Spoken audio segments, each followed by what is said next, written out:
கடந்த 24 மணி நேரத்தில் சமூக வலைதளங்களில் அதிகமாக பகிரப்பட்ட பதிவுகளில் மிகவும் முக்கியமான ஒன்று அப்படின்னா அது சஞ்சு சாம்சன் சிஎஸ்கே அணிக்கு வரப்போறாரு அப்படிங்கிற ஒரு பதிவு தான். இது ஒரு தகவலாக தான் பரப்பப்பட்டு அதற்கு அப்புறமா சஞ்சு சாம்சனோட மேலாளர் அந்த பதிவுக்கு லைக் போட்டதுக்கு அப்புறம் இது ஒரு மிகப்பெரிய விஷயமா மாற ஆரம்பிச்சிருக்கு. ஏன்னா நிஜமாவே சஞ்சு ராஜஸ்தான் அணியை விட்டுட்டு சிஎஸ்கேக்கு வரப்போறாரு, அதனால தான் அவரோட மேலாளர் அந்த பதிவை லைக் பண்ணியிருக்காங்க அப்படின்னு நிறைய பேர் அதை நம்ப ஆரம்பிச்சிருக்காங்க. இது உண்மை பொய் அப்படிங்கிறத தாண்டி சஞ்சு சாம்சன் சிஎஸ்கே அணிக்கு வரணும் அப்படின்னா அதுல நிறைய நடைமுறை சிக்கல்கள் இருக்கு. அது என்ன அப்படிங்கறத இப்ப நம்ம பார்க்க போறோம். சஞ்சு சாம்சனை பொறுத்த வரைக்கும் அவரோட ஆரம்ப கால ஐபிஎல் கரியரை அவர் ஆரம்பிச்சதே ராஜஸ்தான் ராயல்ஸ் அணியில இருந்து தான். அங்க இருந்து படிப்படியா வளர்ந்து அந்த அணியோட கேப்டனா, அந்த அணியோட தவிர்க்க முடியாத ஒரு வீரரா இருக்காரு. ஆனா இப்ப நடந்து முடிந்த ஐபிஎல் சீசனை பொறுத்த வரைக்கும் அவருக்கு பெருமளவுல கை கொடுக்காத ஒரு சீசனா தான் அது அமைஞ்சிருந்தது.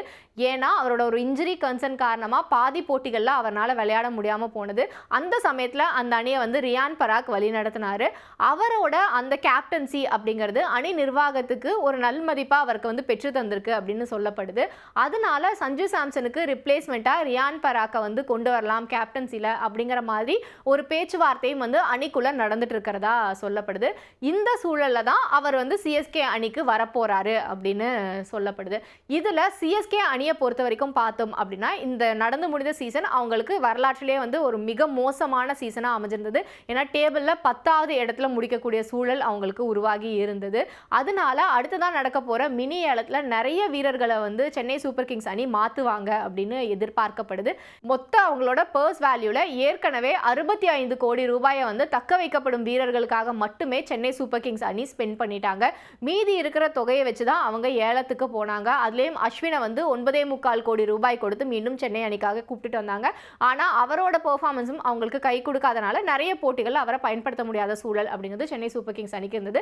அவர் மட்டும் இல்லாமல் அவங்க நம்பி கூட்டிட்டு வந்த எந்த வீரர்களுமே பெரிய அளவுல அவங்களுக்கு கை கொடுக்கல. இதை தாண்டி 10 கோடி ரூபாய்க்கு எடுத்த நூர் அகமது மட்டும்தான் பர்பிள் கேப் வாங்குற அளவுக்கு ஒரு நல்ல பெர்ஃபார்மன்ஸை கொடுத்திருந்தாரு. அதனால அவரை கண்டிப்பாக அணியில தொடர்ந்து பயன்படுத்துவாங்க.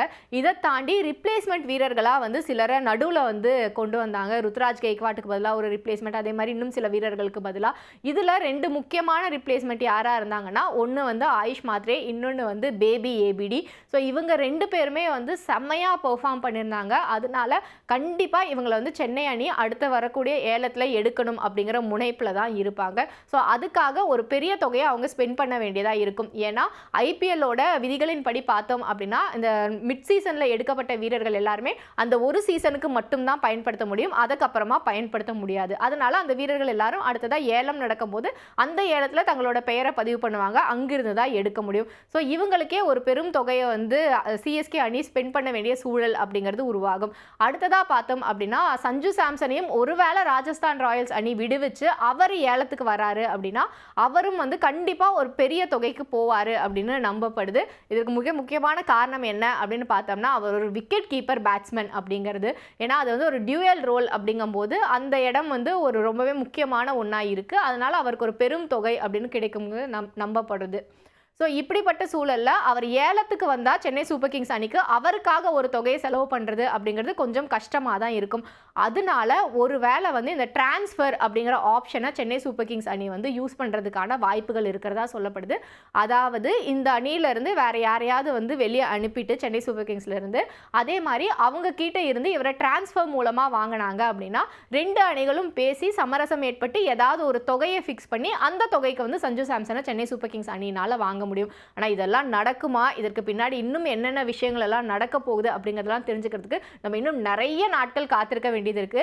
ஏன்னா அந்த நவம்பர் எண்டில் இருந்து டிசம்பருக்குள்ள தான் இந்த மினி ஏலத்துக்கான வீரர்கள் அந்த மாதிரியான ப்ரொசீஜர்லாம் ஸ்டார்ட் ஆகும். ஸோ அது வரைக்கும் நம்ம காத்திருந்து தான் இந்த கேள்விக்கு விடை காண முடியும்.